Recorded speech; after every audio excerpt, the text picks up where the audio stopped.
My name was Private First Class Steve Rollins, and if you're hearing this story, it's because my revenge worked perfectly. At 24, I died in an ambush in Iraq, but it wasn't ISIS that killed me. It was the man who had sworn to protect me, Captain Anthony Park. He thought he had gotten rid of me for good, but he found out too late that I'd always been smarter than I looked.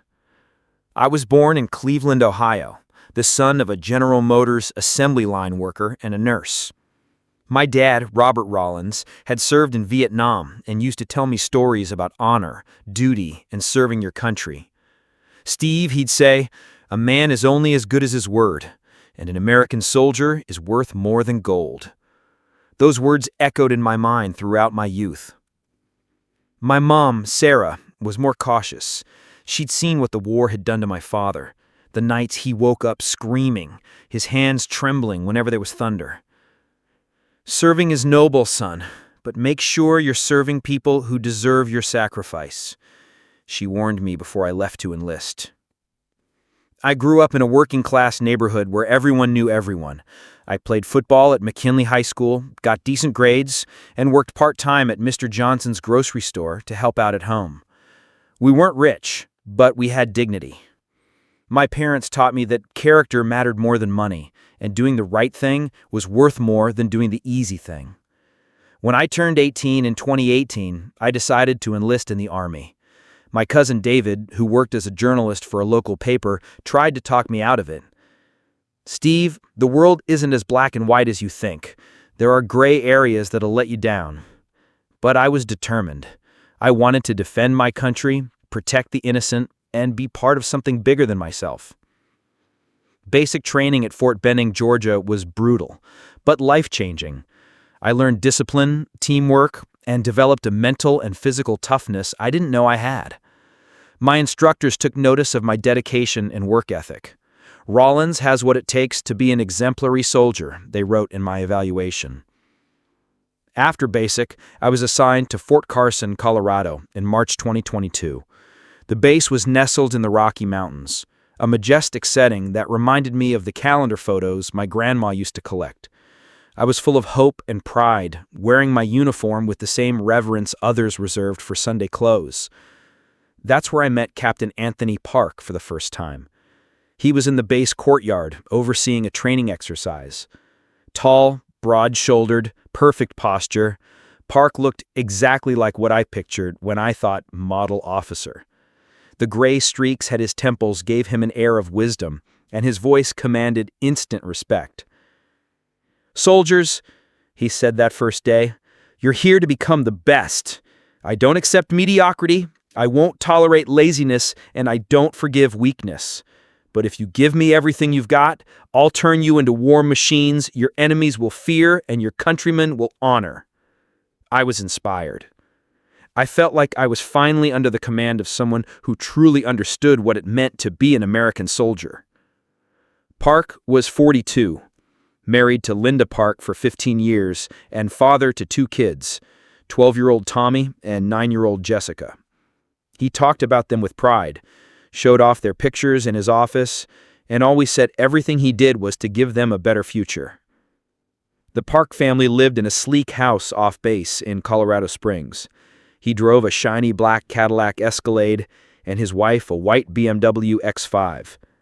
His clothes were always crisp, his shoes polished like mirrors, and he wore a Rolex Submariner that probably cost more than my dad made in 6 months. Park was also a devout Christian.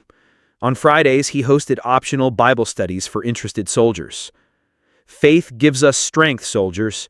In our darkest hours, when everything feels lost, it's our connection to something greater that sustains us. He spoke about values, integrity, and how God had blessed America with brave warriors. For the first few months, I saw Park as a mentor. He appeared in recruitment ads for the base, was often quoted in the local newspaper as a shining example of military leadership, and seemed genuinely concerned for the well-being of his soldiers. "Remember," he'd say, "you're not just soldiers, you're guardians of freedom, protectors of the American way of life." And I believed every word. Hey folks, before we continue with this intense story, drop a comment and let me know where you're watching from. I love seeing people from all over tuning into these stories of posthumous revenge. But from the very first day under Captain Park's direct command, my life turned into a nightmare. It started subtly. Little remarks about my posture, questions about my dedication, disapproving looks that made my stomach twist. "Rollins," he'd say in that icy tone, "do you really think you're on the same level as the other soldiers? Because from where I'm standing, you've still got a lot to prove." The first few weeks were confusing. I gave it everything I had, showed up early, stayed late, kept my gear spotless, but nothing seemed good enough for Park. While other soldiers were praised for mediocre performances, I was constantly reprimanded for microscopic imperfections. "Rollins, your boots are a shade darker than the regulation allows," he'd yell during morning inspections, while soldiers with obviously sloppy uniforms went unnoticed. "Rollins, your bed is 2 centimeters off standard," when clearly other bunks were in worse shape. The tasks he assigned me were always the worst: cleaning latrines at 5 a.m., double guard shifts on weekends, extra punishment drills after regular duty hours. "Character is forged in adversity, soldier. I'm making you stronger," he'd justify when other officers questioned his treatment of me. For 3 months, I endured it all, believing it might be some sort of special training. Maybe Park saw potential in me and was testing me. Maybe this was his tough love way of molding me into an elite soldier. My father always said the best leaders were the most demanding. Other soldiers started to notice. Marcus Washington, a corporal from Detroit, approached me after a particularly humiliating drill. "Dude, what did you do to piss off the captain? He's writing you harder than anyone I've ever seen." I had no answer. I hadn't done anything except try to be the best soldier I could be. Jessica Chen, a communication specialist from San Francisco, was more direct. "Steve, this isn't normal. Park's singling you out for no reason. You should report it." But report it to who? Park was respected, decorated, seemingly untouchable. Who would believe a low-ranking soldier over a model officer? Things got worse in August 2023. During a field exercise, Park made me carry extra equipment for insubordination, a completely false accusation. While others carried 65 pounds, I had to haul 110 pounds. "Rollins thinks the rules don't apply to him," Park announced in front of everyone. "Let's see if a little humility helps him find some discipline." That night, exhausted and humiliated, I called my cousin David. He was the only person I truly trusted, the only one who had ever given me honest advice. "David, I think I'm losing it. My CO seems to have made me his personal enemy, and I have no idea why." David, always skeptical of authority, asked me straight up, "Have you seen him do anything shady?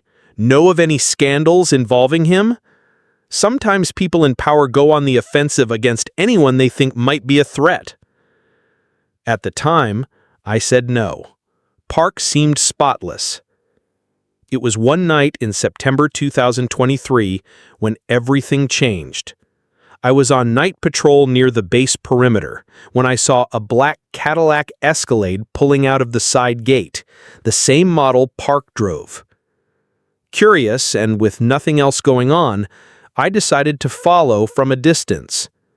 The vehicle stopped at a cheap motel on Route 85, the Sunset Inn, a place that definitely didn't match the lifestyle of a decorated Army captain. I watched Park get out of the SUV, but he wasn't alone.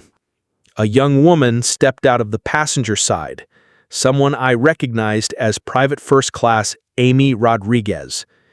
She looked nervous, glancing around as if to make sure no one was watching. Park placed his hand on her back and guided her toward one of the rooms. At first, my mind refused to process what I was seeing. Maybe it was an official meeting, some secret mission, but their body language left no doubt that this was something intimate and definitely not professional. I returned to base feeling disturbed and confused. Over the next few days, I started watching more closely. I noticed that Amy received special treatment from Park, lighter duties, public praise, extra time off. Other soldiers joked about her sudden luck, but no one connected the dots. 2 weeks later, during another night patrol, I saw Park at the same motel again. This time, he was with Sergeant Lisa Thompson, a 28-year-old divorced soldier. The pattern was repeating: late-night visits, followed by special treatment on base. That's when I decided to dig deeper. Using skills I'd learned from watching my cousin David work as an investigative journalist, I began documenting everything. I took photos of license plates, logged times, tracked people involved. I discovered that Park used different vehicles to avoid being traced. Sometimes the Escalade, sometimes a gray Toyota Camry registered under his wife's name. By October 2023, my investigation uncovered something far worse than isolated affairs. Park was running an organized prostitution ring. He targeted female soldiers in desperate financial situations, those buried in debt, single mothers struggling to get by, or widows of fallen servicemen, and recruited them to entertain visiting officers. The system was diabolical in its simplicity. Park offered these women special service opportunities, well-paid extra duties, light admin work, bonus time off. In return, they were expected to be available for certain officers during base visits. He framed it as military public relations or escort services for dignitaries. I discovered Amy Rodriguez was earning an extra $2,000 a month, money she desperately needed to support her daughter. Lisa Thompson was paying off credit card debt from her divorce. 5 other women were involved, all in some kind of financial crisis. The clients included visiting colonels, officers from other bases, and occasionally contractors with military ties. Park made between $500 and $1,500 per meeting, depending on the client's status. In a typical month, he was pulling in over $15,000, far more than his official salary. What shocked me most was how he kept these women in line. It wasn't just the money. Park kept detailed blackmail files on each of them, compromising photos, recorded conversations, damning evidence he could use to destroy their military careers if they ever tried to back out or expose him. "If you try to come after me," I heard him say to Amy during a secretly recorded conversation, "I'll make sure your daughter grows up knowing exactly what kind of mother she had. Your husband in Afghanistan will be very interested in a few photos I've got." It was pure blackmail. These women weren't prostitutes by choice. They were victims of a predator using his position of power to exploit them both financially and sexually. In November 2023, I finally had the courage to confront him. I had gathered enough evidence to destroy his career and send him to prison. Photographs, audio recordings, financial records I accessed through contacts in the base administration, and testimonies from some victims who agreed to speak under the promise of anonymity. I knocked on his office door on a cold November afternoon. "Captain Park, I need to speak with you about a sensitive matter." He invited me in, closed the door, and sat behind his desk with that authoritative expression I knew all too well. "Sir," I began, my voice trembling slightly, "I know about the Sunset Inn. I know about Amy Rodriguez, Lisa Thompson, and the others. I know about the visiting officers and the money. I have proof." I expected denial, anger, maybe an attempt to intimidate me. Instead, Park leaned back in his chair and smiled, a cold smile I had never seen before. "Rollins, you finally impressed me. Took longer than I expected, but you figured it out. Congratulations on your persistence." His reaction completely threw me off. "Sir, Is that a confession? You're not going to deny it? Park chuckled quietly. Deny what? That I found a way to help struggling female soldiers earn some extra income while providing valuable services to important dignitaries? That I created a system that benefits everyone involved? He stood up and walked to the window. Rollins, you're still painfully naive about how the world really works. That's prostitution, sir. That's exploitation. That's blackmail. That's business, soldier. He turned to face me. And now that you know, we've got two options. First, you try to bring me down, destroy your own career in the process, and still fail because I've got protection at levels you can't even imagine. Second, you can be smart and benefit too. My stomach churned. What are you talking about? Park opened a drawer and pulled out a thick envelope. $5,000, Rollins. Your signing bonus for the Special Benefits Program. Starting today, you'll find military life much more comfortable when you work with me instead of against me. I looked at the envelope as if it were a venomous snake. Sir, I can't take that. What you're doing is wrong. Wrong? Park laughed again. Rollins, how about we make a deal? You forget what you saw, and I'll make your life a lot easier. No more unfair punishments, no more degrading assignments. You can finally be the exemplary soldier you've always wanted to be. The offer was tempting after months of psychological torture. Part of me wanted to accept, forget everything, and just survive until the end of my enlistment. But another part, the part raised by my parents, shaped by the values that brought me here, refused. I need to think about it, sir. Of course you do. But Rollins, his voice turned cold again.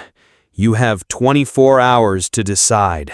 And remember, I can make your life a lot easier or a lot harder. The choice is yours. I left Park's office in a state of shock. That entire night, I wrestled with the decision. My conscience told me to report him, but a pragmatic voice whispered that he was probably right about having high-level protection. How could a low-ranking soldier from Ohio take down a decorated and well-connected captain? The next morning, I made the decision that sealed my fate. I went back to Park's office and took the envelope. I'm in, sir. Park's smile was triumphant. Knew you were smart, Rollins. Welcome to the real world. Overnight, my life changed drastically. The punishments stopped, the degrading tasks disappeared, and for the first time in months, Park spoke to me with respect, even with fake affection. I always knew you were special, Rollins, he'd say publicly, confusing the other soldiers who had witnessed months of persecution. I received fast-tracked promotions, extra leave, and cushy assignments. Park assigned me to his personal team, said I had exceptional leadership potential, and started including me in important meetings. Other soldiers were puzzled by my sudden luck, but no one asked questions. For 3 months, from November 2023 to February 2024, I lived as a privileged soldier. But each day was psychological torture. I'd see Amy Rodriguez in the hallways, knowing she was being exploited and did nothing. I'd see Lisa Thompson forcing smiles during the day and wonder what horrors she endured at night. The money in my bank account felt dirty, tainted by the suffering of innocent women. During that time, Park revealed even more about his operation. Rollins, this is bigger than you think. I've got connections at 5 different bases, clients in Washington, D.C., politicians who owe me favors. He boasted about how he had built an empire on exploitation and blackmail. In February 2024, Park called me in for a conversation that changed everything. Rollins, I've got a special opportunity for you, a mission in Iraq that could fast-track your military career. He laid out maps on his desk and explained the mission. It was a solo reconnaissance operation in ISIS-controlled territory, supposedly to identify enemy positions before a coordinated strike. I need someone I completely trust, someone who understands that sometimes sacrifices must be made for the greater good. As I analyzed the mission details, I quickly realized it was practically suicidal. The area was crawling with insurgents. I'd be alone with no backup, and the proposed route went through 3 zones notorious for frequent ambushes. Any experienced soldier would recognize it as a death sentence. In that moment, the terrible truth crystallized in my mind. The special treatment over the past 3 months wasn't a reward for my cooperation, it was preparation for this heroic death. Park had planned to eliminate me from the start, but wanted it to look natural, accidental, patriotic. "Sir," I said carefully, "this mission seems extremely dangerous for a lone soldier." Park gave me that fake, fatherly expression I had grown to hate. "Rollins, great soldiers take great risks. You don't want to be just another grunt forever, do you? This mission could earn you the medal and recognition you deserve." I realized he was giving me the same pitch he'd probably used on other inconvenient soldiers. How many idealistic young men like me had Park sent to heroic deaths over the years? "When's the mission, sir?" "You deploy tomorrow. I'll handle all the arrangements personally." That night, I called my cousin, David. "David, I need you to promise me something very important. If anything happens to me in Iraq, I want you to publish a story I'm emailing you. All the documentation is included." David was alarmed. "Steve, what's going on? Are you in danger?" "Just promise. If I die, publish everything. Park can't keep destroying lives." 3 days later, I died exactly as Park had planned. The ambush happened in the expected location at the expected time. My body was found 2 days later by a rescue patrol that arrived conveniently too late to make any difference. Park cried at my funeral.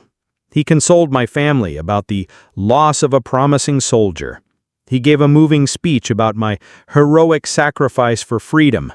My parents received a folded flag and the promise that I had died serving my country with honor.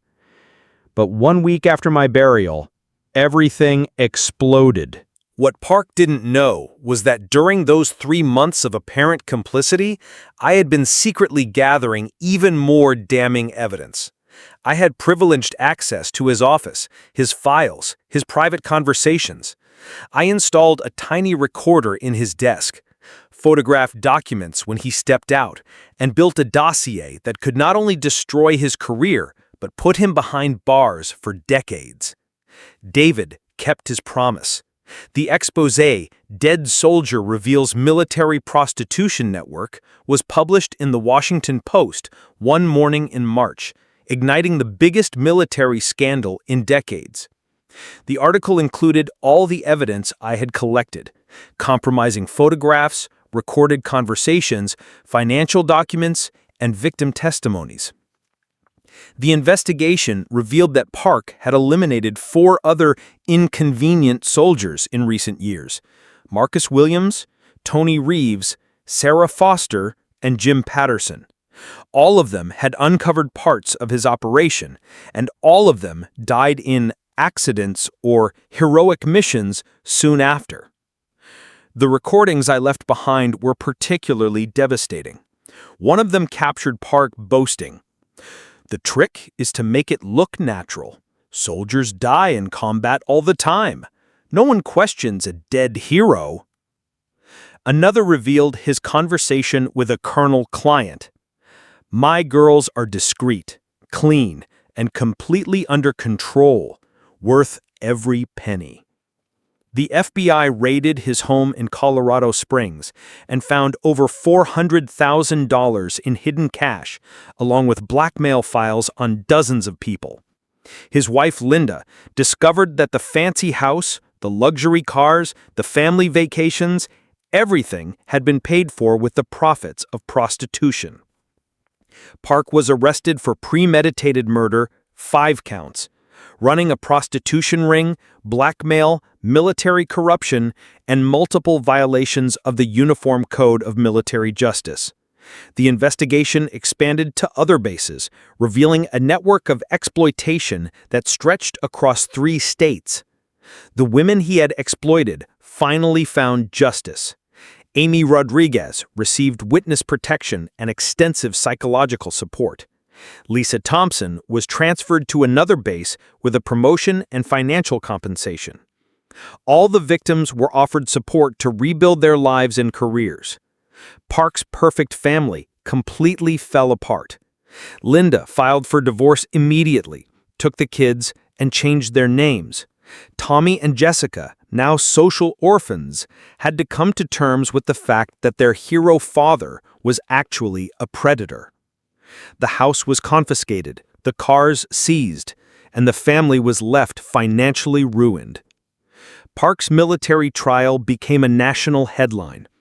During my so-called heroic death, he had received condolences from senators, recognition from generals, and glowing media coverage. Now, the same man who cried at my funeral was being exposed as a calculating murderer. In court, when the evidence was presented, Park finally grasped the full extent of his situation.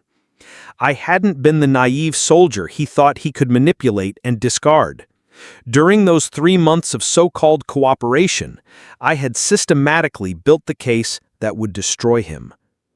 The military prosecutor read a letter I left to be opened only after my death.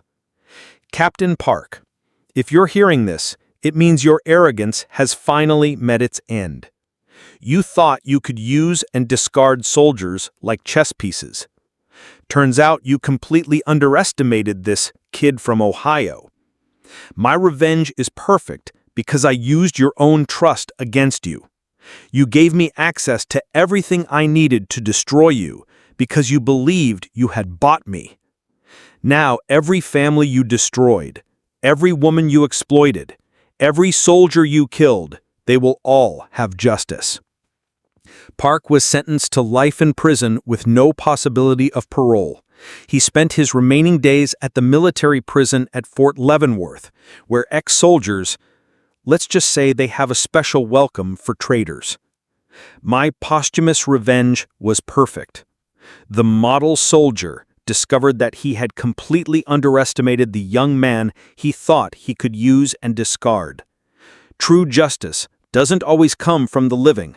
Sometimes the dead know exactly how to settle the score.